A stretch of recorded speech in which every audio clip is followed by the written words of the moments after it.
आकाशवाणी भोपाल से प्रस्तुत हैं प्रादेशिक समाचार।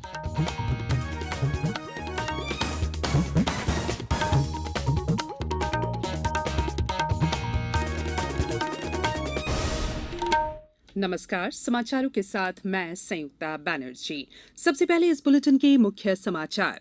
घर घर तिरंगा अभियान को लेकर प्रदेश भर में उत्साह। आज भोपाल के मॉडल स्कूल में लगेगी मुख्यमंत्री की क्लास। विश्व आदिवासी दिवस पर आदिवासी संगठनों और अन्य संस्थाओं ने किया विभिन्न कार्यक्रमों का आयोजन। लगातार बारिश से अनेक जिले हुए तरबतर, कई इलाकों में आज भी भारी बारिश की आशंका। और 44वें शतरंज ओलंपियाड का हुआ समापन, मेजबान भारत ने जीता कांस्य पदक। अब समाचार विस्तार से। घर घर तिरंगा अभियान को लेकर प्रदेश भर में उत्साह है और जन जागरूकता के लिए विभिन्न कार्यक्रमों का आयोजन किया जा रहा है। आज भाजपा की भोपाल इकाई द्वारा हर घर तिरंगा यात्रा निकाली जाएगी, जिसमें मुख्यमंत्री शिवराज सिंह चौहान और पार्टी के प्रदेश अध्यक्ष विष्णुदत्त शर्मा शामिल होंगे। रैली पॉलिटेक्निक चौराहा से शौर्य स्मारक तक जाएगी। मुख्यमंत्री शिवराज सिंह चौहान आज भोपाल के मॉडल स्कूल टीटी नगर के विद्यार्थियों को राष्ट्रीय ध्वज तिरंगे का इतिहास पढ़ाएंगे। सीएम की क्लास बच्चों के साथ नामक इस कार्यक्रम में मुख्यमंत्री विद्यार्थियों से रूबरू होकर राष्ट्रीय ध्वज के इतिहास पर चर्चा भी करेंगे। वहीं हर घर तिरंगा अभियान में कल पुलिस ने आम लोगों के साथ मिलकर ग्वालियर के 13वीं वाहिनी आवासीय परिसर और पुलिस प्रशिक्षण विद्यालय उमरिया में तिरंगा रैली, अशोकनगर में जन जागरूकता रैली के साथ बाइक रैली निकाली। इसके अलावा उज्जैन के ग्राम हरसदन में तिरंगा रैली, पन्ना के अजयगढ़ में जय स्तंभ चौराहे से पुराना बस स्टैंड होते हुए बाइक रैली, नीमच के जीरन और केंट में बाइक रैली के बाद देशभक्ति पूर्ण कार्यक्रमों का आयोजन किया गया। बैतूल जिला मुख्यालय से 65 किलोमीटर दूर आलमगढ़ में मोहर्रम के मौके पर मुस्लिम बंधुओं ने ग्राम में तिरंगा यात्रा निकाली और हर घर तिरंगा लगाने की अपील की। नर्मदापुरम जिले में हर घर तिरंगा अभियान के तहत कल ऑटो रिक्शा चालकों की रैली का आयोजन किया गया। रैली में 500 से ज्यादा ऑटो रिक्शा चालक शामिल हुए। जबलपुर में आज भारतीय जनता युवा मोर्चा द्वारा बाइक रैली का आयोजन किया जाएगा। रैली में जबलपुर के सांसद राकेश सिंह मौजूद रहेंगे। मुरैना जनपद पंचायत के अंतर्गत नगर पंचायत बानमौर में बाइक रैली निकालकर अभियान की लोगों को जानकारी दी गई। राजगढ़ जिले के ग्राम खाताखेड़ी में तिरंगा रैली निकाली गई। नीमच में 13 अगस्त को जिले की 75 ऐतिहासिक इमारतों पर एक साथ 11 बजे ध्वजारोहण किया जाएगा। विश्व आदिवासी दिवस पर प्रदेश भर में आदिवासी संगठनों और अन्य संस्थाओं ने विभिन्न कार्यक्रमों का आयोजन किया। खंडवा में विश्व आदिवासी दिवस धूमधाम से मनाया गया। खंडवा जिला मुख्यालय स्थित मंडी प्रांगण, खालवा ब्लॉक के ग्राम धामा, ग्राम रोशनी और जिले में करीब दर्जन भर से अधिक स्थानों से विश्व आदिवासी दिवस मनाए जाने के समाचार मिले हैं। आगरमालवा जिला मुख्यालय पर जय आदिवासी युवा संगठन ने चल समारोह निकाला। सतना जिले के आदिवासी अंचल मोहन्ना में विश्व आदिवासी दिवस कार्यक्रम मुख्य अतिथि डॉक्टर रश्मि सिंह और सरपंच दादूराम कोल की अध्यक्षता में संपन्न हुआ। पन्ना जिले में विश्व आदिवासी दिवस पर ग्राम गहरा से कांग्रेस की संकल्प यात्रा का शुभारंभ हुआ। रतलाम में आदिवासी अधिकारी कर्मचारी संगठन, अखिल भारतीय आदिवासी एकता परिषद, अखिल भारतीय भील समाज, वीर एकलव्य आदिवासी सामाजिक सेवा सहित विभिन्न संस्थाओं ने सामूहिक रूप से आदिवासी दिवस का आयोजन किया। नीमच जिले में चल समारोह निकाला गया। डिंडौरी जिले में आदिवासी समाज ने पारंपरिक परिधान में अपनी गौरवमयी संस्कृति का प्रदर्शन किया। प्रदेश में बीते 24 घंटों के दौरान कोरोना के 112 नए मामले सामने आए हैं, जबकि 164 मरीज कोरोना संक्रमण से मुक्त हुए। राज्य में कल संक्रमण दर 2.43% रही।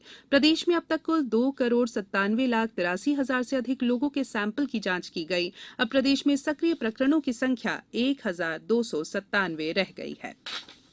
राज्यपाल मंगूभाई पटेल ने स्वतंत्रता दिवस के अवसर पर आमजन को राजभवन का अवलोकन करने के निर्देश दिए हैं।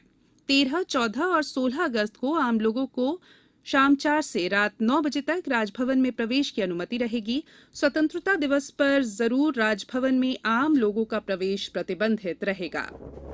अब हर घर की छत पर शान से फहरेगा तिरंगा, गुनगुनाए जाएंगे नव विकास के गीत। आन बान शान का प्रतीक राष्ट्रध्वज तिरंगा।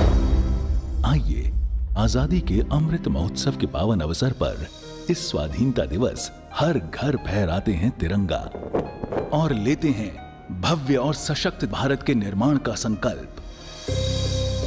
आइए हर घर फहराएं तिरंगा। ब्रेक के बाद बुलेटिन में एक बार फिर आप सभी का स्वागत है। बात करेंगे मौसम की। प्रदेश में बीते कुछ दिनों से कभी धीमी तो कभी मध्यम वर्षा का दौर जारी है। इसी बीच मौसम की परिस्थितियों को देखते हुए अगले 3 दिनों में प्रदेश में अनेक हिस्सों में भारी बारिश की आशंका जताई जा रही है। इसका कारण बंगाल की खाड़ी में बन रहा कम दबाव का क्षेत्र है। मौसम विभाग ने कई जिलों में ऑरेंज और येलो अलर्ट जारी किया है। भोपाल में भदभदा डैम के 2 गेट खोलने पड़े। इधर लगातार हो रही बारिश से तवा और बारना डैम के गेट भी खोलने पड़े। इंदौर में तेज बारिश होने से सड़कों पर पानी बह निकला। लोगों को वाहन चलाने में भी काफी दिक्कतों का सामना करना पड़ा। वैज्ञानिकों के अनुसार नर्मदापुरम, बैतूल, हरदा, बुरहानपुर, खंडवा, खरगोन, धार, देवास सहित अधिकतर जिलों में कहीं कहीं मध्यम से भारी वर्षा हो सकती है। शिक्षा मंत्रालय ने भारत सरकार के सभी मंत्रालयों और विभागों के साथ बैठक की, जिसमें राष्ट्रीय शिक्षा नीति 2020 पर आधारित नए राष्ट्रीय पाठ्य चर्चा ढांचे एनसीएफ को विकसित करने के लिए व्यापक परामर्श की प्रक्रिया को आगे बढ़ाने पर विचार विमर्श किया गया। बैठक में इस बात पर ध्यान केंद्रित किया गया कि मंत्रालय और संगठन एक पाठ्यक्रम ढांचे को विकसित करने में कैसे योगदान दे सकते हैं, जो विभिन्न चरणों में विद्यार्थियों की विकासात्मक जरूरतों और हितों के लिए उत्तरदायी और प्रासंगिक हो। बैठक में प्रारंभिक बचपन की देखभाल और शिक्षा, आधारभूत साक्षरता और संख्यात्मकता, योग्यता आधारित शिक्षा, माध्यमिक कक्षाओं में विषयों की पसंद में लचीलापन, बहुभाषावाद, भारत का ज्ञान, नागरिकता, कला और शिल्प का एकीकरण, खिलौने, स्वास्थ्य और कल्याण जैसे विषयों पर चर्चा हुई। बिहार में नीतीश कुमार के नेतृत्व में महागठबंधन का शपथ ग्रहण समारोह आज होगा। राज्यपाल फागू चौहान शाम 4 बजे नई मंत्रिमंडल को शपथ दिलाएंगे। इससे पहले जनता दल यूनाइटेड ने कांग्रेस और राष्ट्रीय जनता दल के सहयोग से राज्य में नई सरकार का गठन करने के लिए भारतीय जनता पार्टी के साथ अपना गठबंधन समाप्त कर दिया। बिहार विधानसभा में 243 सीटें हैं। इनमें राष्ट्रीय जनता दल के 79, जनता दल यूनाइटेड के 45, कांग्रेस के 19 विधायक हैं। भारतीय जनता पार्टी के 77 विधायक हैं। 44वें शतरंज ओलंपियाड का कल चेन्नई के जवाहरलाल नेहरू स्टेडियम में रंगारंग कार्यक्रम के साथ समापन हो गया। मामल्लपुरम में आयोजित इस प्रतियोगिता में उज्बेकिस्तान ने स्वर्ण, अर्मेनिया ने रजत और मेजबान भारत ने कांस्य पदक जीता। प्रतियोगिता के दौरान भारत के 5 बार के विश्व चैंपियन विश्वनाथन आनंद को फिडे का उपाध्यक्ष चुना गया। भारतीय क्रिकेट कंट्रोल बोर्ड ने एशिया कप टूर्नामेंट के लिए टीम की घोषणा कर दी है। प्रतियोगिता इस महीने की 27 तारीख से 11 सितंबर तक संयुक्त अरब अमीरात में होगी। रोहित शर्मा टीम के कप्तान और केएल राहुल उप कप्तान होंगे। विराट कोहली भी 15 सदस्यीय दल का हिस्सा होंगे। भारत का पहला मैच 28 अगस्त को पाकिस्तान से होगा। अब कुछ समाचार संक्षेप में। छिंदवाड़ा जिले के प्राथमिक स्वास्थ्य केंद्र पारटसिंगा को उत्कृष्ट और बेहतर स्वास्थ्य सेवाओं के लिए पुरस्कृत किया गया है। पन्ना नगर पालिका सहित जिले की सभी नगर परिषदों में अध्यक्ष उपाध्यक्ष का निर्वाचन आज किया जाएगा। निवाड़ी में बालक बालिकाओं के प्रति घटित होने वाले साइबर अपराधों में कौशल उन्नयन के लिए जिले के थाना और चौकी प्रभारियों का प्रशिक्षण आयोजन किया जाएगा। ये लोग साइबर अपराधों से निपटने के लिए अपने कौशल का विकास करेंगे। मंदसौर में जिले के सभी विकासखंडों के कृषकों को उद्यानिकी योजनाओं में लाभान्वित करने के लिए पंजीयन अभियान चलाया गया। नर्मदापुरम जिले के 92 वर्षीय स्वतंत्रता संग्राम सेनानी रमेश चंद्र सैनी का निधन हो गया। उनका कल पूरे राजकीय सम्मान के साथ अंतिम संस्कार किया गया। 23 ग्रैंड स्लैम खिताब जीतने वाली अमेरिकी दिग्गज सेरेना विलियम्स ने पेशेवर टेनिस से संन्यास की घोषणा की है। उन्होंने सेवानिवृत्ति के उनके सबसे बड़े कारणों में से एक अपने परिवार का विस्तार करना बताया है। और पूर्व अंतर्राष्ट्रीय क्रिकेट अंपायर रूडी कर्टसन का 73 वर्ष की आयु में एक कार दुर्घटना में घायल होने के बाद निधन हो गया। शीर्ष स्तर की अंपायरिंग में 18 साल के करियर में उन्होंने 108 टेस्ट, 209 एक दिवसीय और 14 टी20 में अंपायरिंग की थी। अंत में बुलेटिन के मुख्य समाचार एक बार फिर।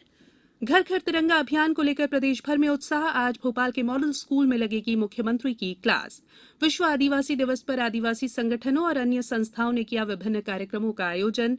लगातार बारिश से अनेक जिले हुए तरबतर। कई इलाकों में आज भी भारी बारिश की आशंका।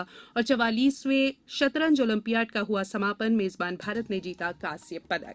बुलेटिन में फिलहाल इतना ही। इजाजत दीजिए। नमस्कार।